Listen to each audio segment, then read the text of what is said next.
Hello, welcome to Prime Business with me, Pius Kujubaka. Coming up in our headlines, Head of Banking and Finance Department at UPSA warns of dire consequences on the business community if Bank of Ghana goes ahead to hike monetary policy rate. Continue to increase the policy rate. What it means is that the cost of funds is going to also increase, and therefore it would discourage the supply side factors.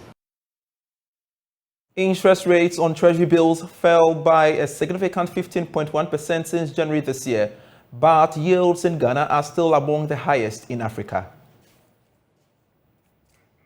Also in this bulletin, Managing Director of International Monetary Fund makes a strong case for improved tax collection in Ghana to deal with the revenue and debt challenges.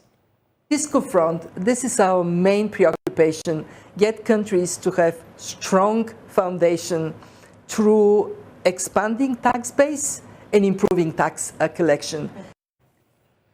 We've got details of these and many others shortly. I am Pius Kujubaka. Let's now settle for the details. Interest rates on Treasury bills or short-term securities in Ghana have dropped by a significant 15.1%, the highest fall in Africa since January 2023. Yields on the money market were as high as 35% at the beginning of the year, but the government was compelled to cut interest rates to reduce the cost of borrowing drastically. There's more in this report. The fall in interest rates is the sharpest decline in sub-Saharan Africa. However, the yields in the country are still among the highest on the continent. Egypt is one of the few countries in Africa with yields higher than Ghana.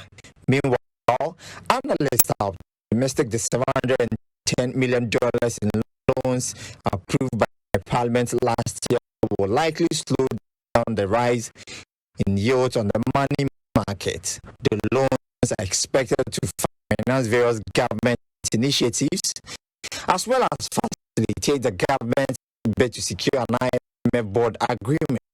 At the last auction on Friday, May 5. And we sincerely apologize for that poor quality of sound there. But the Bank of Ghana has indicated it will continue with further hikes in the monetary policy rate despite a significant reduction in inflation in the month of March. It argues that this is to help drive inflation down faster. George Biafe has the details.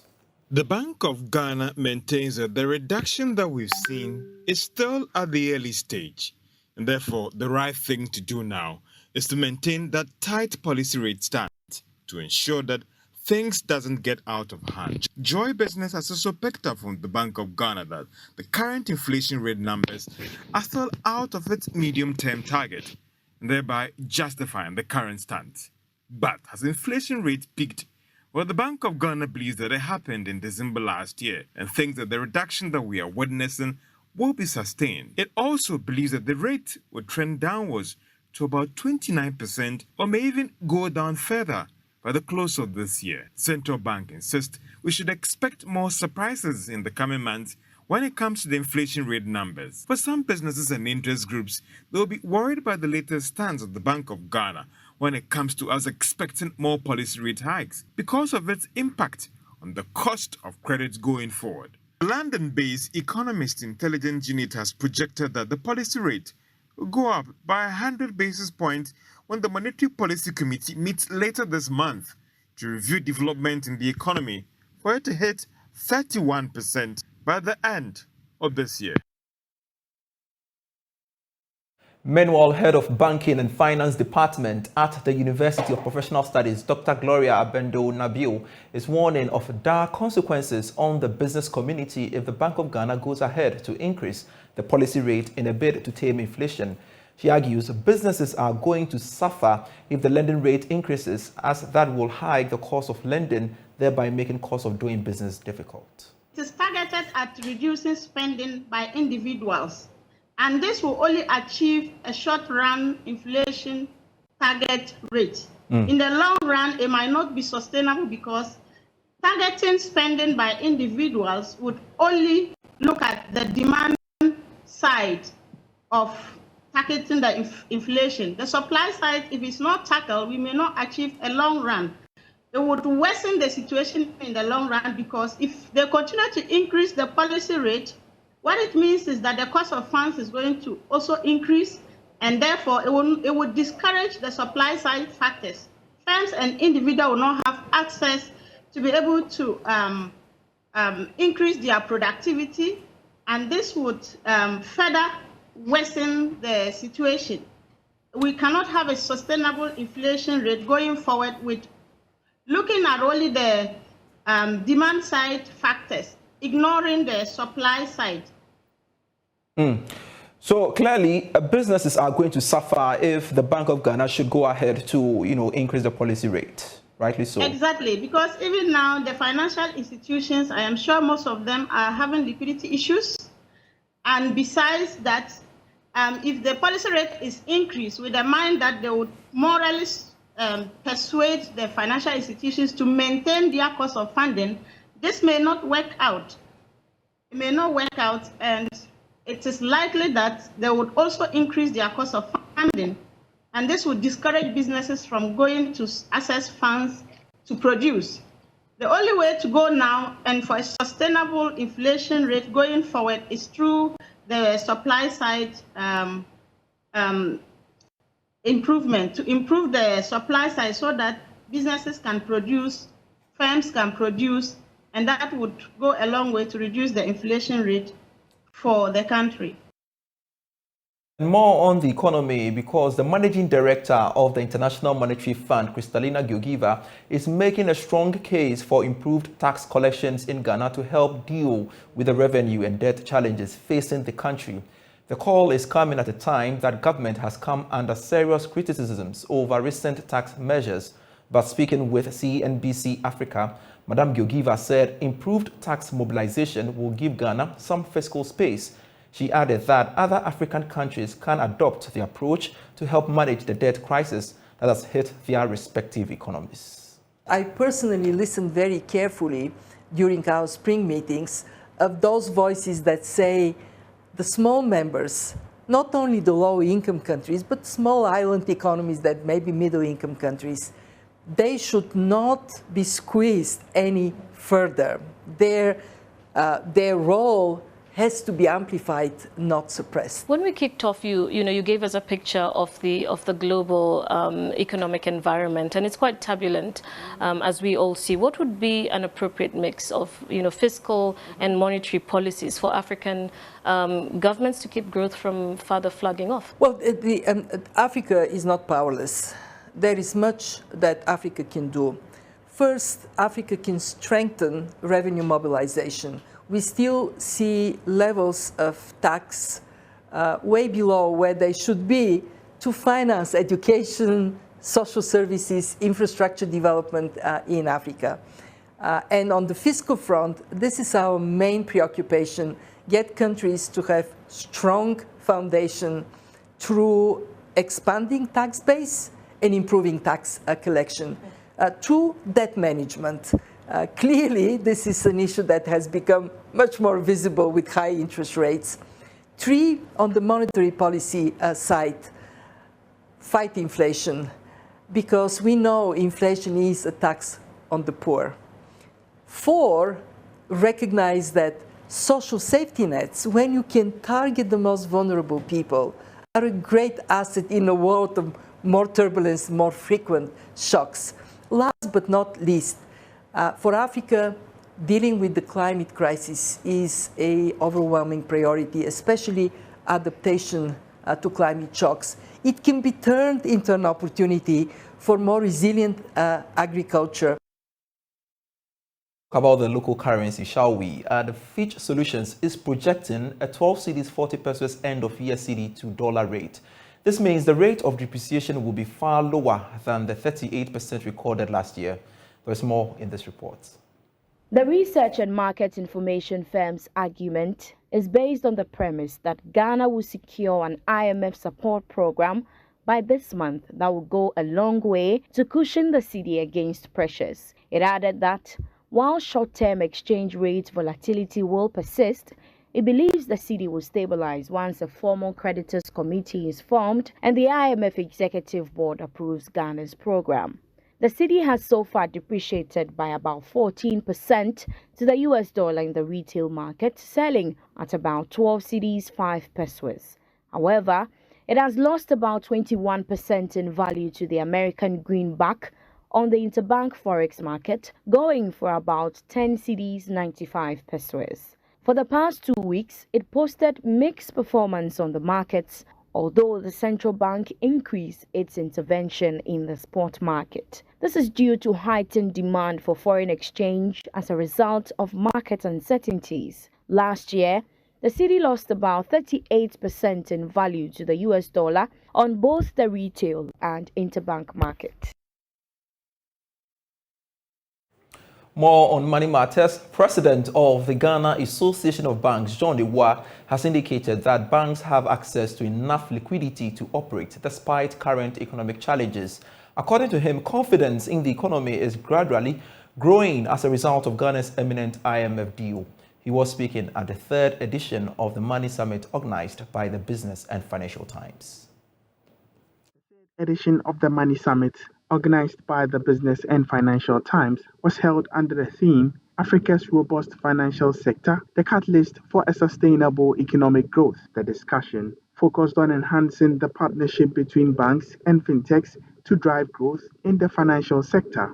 In an interview, President of the Ghana Association of Banks, John Ewa, said banks are gradually recovering from the impacts of the domestic debt exchange program. The banks are obviously doing well, and from the results that we have seen, and those numbers are still being calibrated. We have bounced back, and as I said, there's liquidity within the banking space. Banks are doing their financial intermediation. Of course, the economy is not in the best place at the moment. We are all hoping that the IMF program comes in time so that the confidence within the economy will be vibrant and we can ride on the back of that to do a lot more. But please feel free, as I said before, and talk to your bank. See your bank. If it's a loan you want, please talk to your bank, and the banks have the wherewithal, we have the liquidity, they have the right capital levels to transact and to do business and to meet your needs. Managing Director of the Ghana Stock Exchange, Abena Amwa, reiterated the need for government and stakeholders to collaborate in restoring the economy to good standing. By promoting responsible investing, ethical banking practices, and the integration of environmental, social, and governance considerations, we can create a more sustainable and resilient economy that benefits present and future generations. Ladies and gentlemen, to achieve these goals, collaboration among us is paramount. Governments, regulatory bodies, financial institutions, private sector entities, and civil society must all work hand in hand.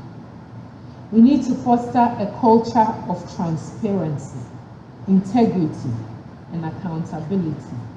By strengthening governance frameworks, enhancing risk management systems, and promoting ethical behavior, we can build a financial ecosystem that commands trust and attracts investment and stands the test of time. Banks were urged to partner fintechs to grow the financial sector and stabilize the economy. To some other stories, and MTN Ghana says it has increased its investment in cybersecurity to ensure the safety of its customers. According to the Cybercrime Unit of the Criminal Investigation Department of Ghana, Ghanaians lost over $19 million in 2020 to cybercrime and recorded 1,097 cybercrimes. Speaking at the launch of the new Techno Canon 20 series phones, Senior Manager of Customer Planning and Analytics at MTN Ghana, Guido Supime, indicated that his outfit bears the responsibility of ensuring that all forms of users are protected from cybercrimes. According to a ranking by Global Cybersecurity Index, Ghana is one of the most cyber-secure countries in Africa, behind Mauritius and Tanzania. Telecommunication giant MTN Ghana believes that investing in cybersecurity infrastructure will keep the status quo. Here's Senior Manager of Customer Planning and Analytics at MTN Ghana, Guido Supime. Cybersecurity is a concern for all. Technology is a good master but can really be a very bad servant. And that's why we have to be responsible with the use of technology. And at MTN, we are particular about that. And we are investing a lot in that space to ensure that there's a lot of safety, there's a lot of security, and even the young ones, parental control.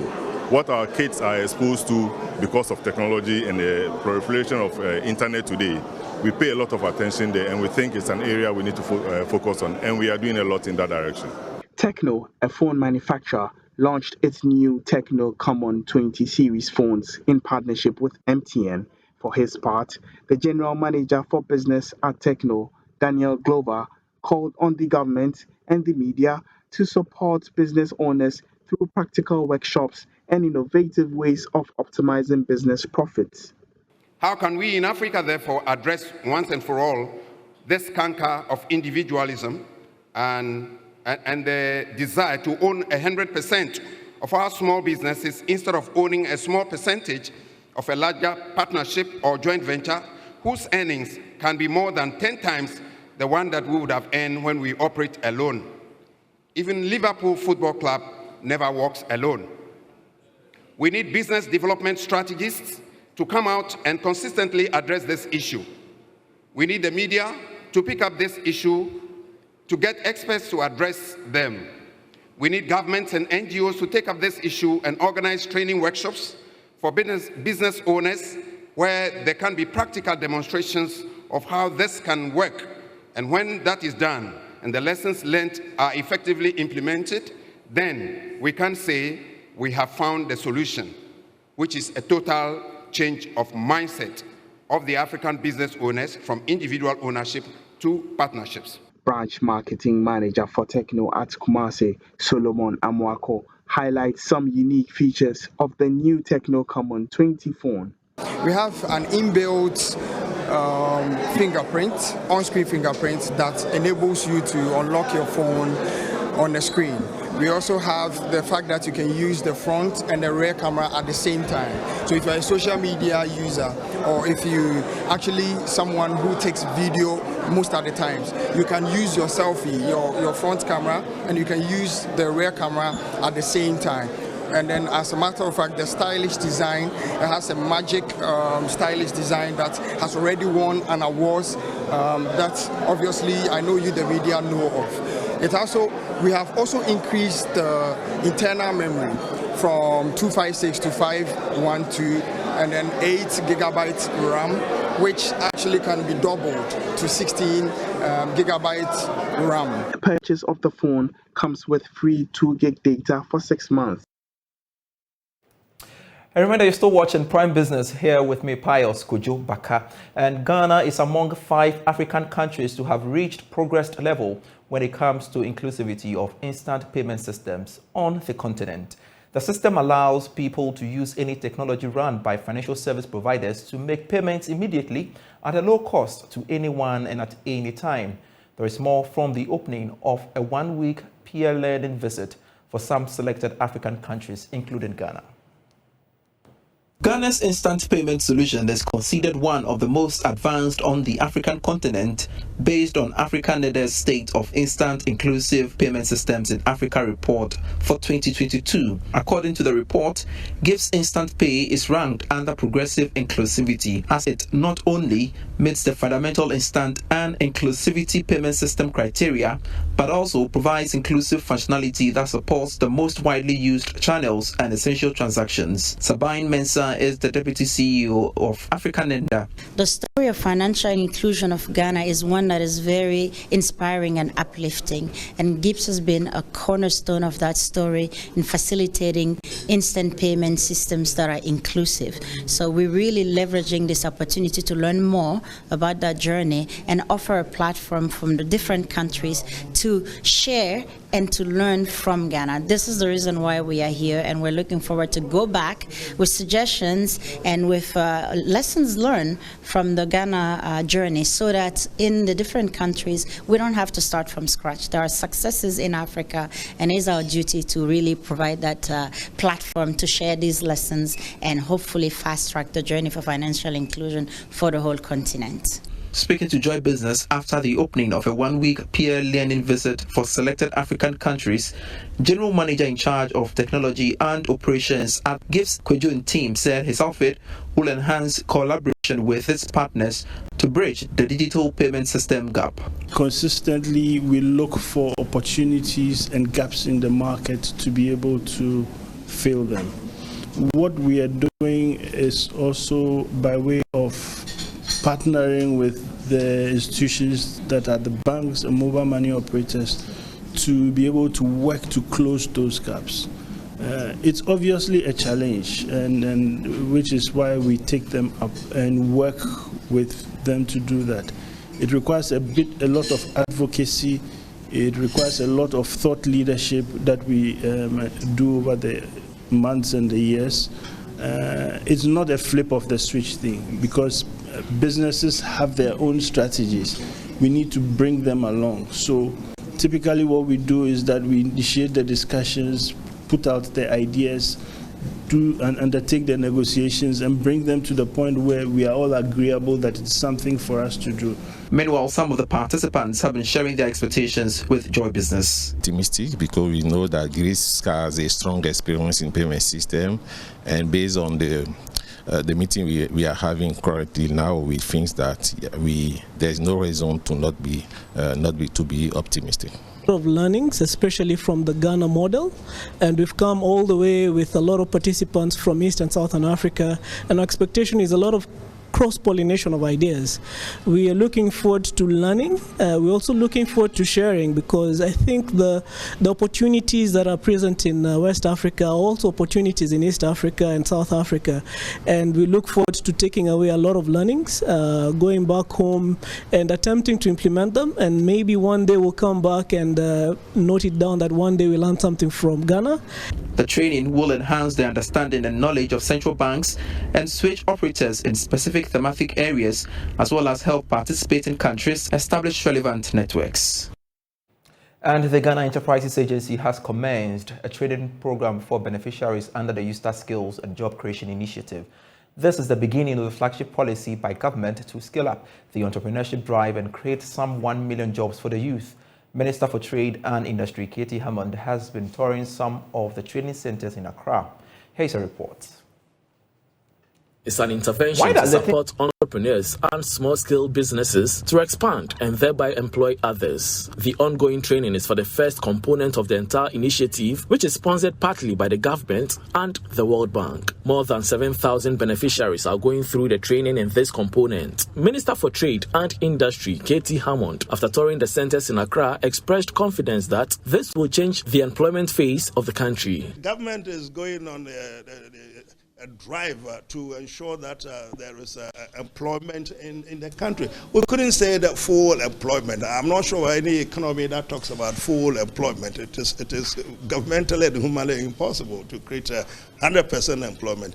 But then again, it's also the case that governments try to put steps in place, try to put measures in place, which at least will go to some extent to ensure that there's a level of employment in the country. We all appreciate that the youth unemployment, it's phenomenal. Many years ago, the situation wasn't like this. Chief Executive for the Ghana Enterprises Agency, Kosi Yankee Aye, who also accompanied the minister on the tour, highlighted some of the key elements in the Youth Start program. 50,000 beneficiaries who will go through the various training programs. The initial training is the basic, which has started in almost every district, like my honorable minister has mentioned. And then in all those districts, they'll be taking through basic for those who either have an idea, those who want to start, those who have started. So there are different levels of beneficiaries within this project that we are working on.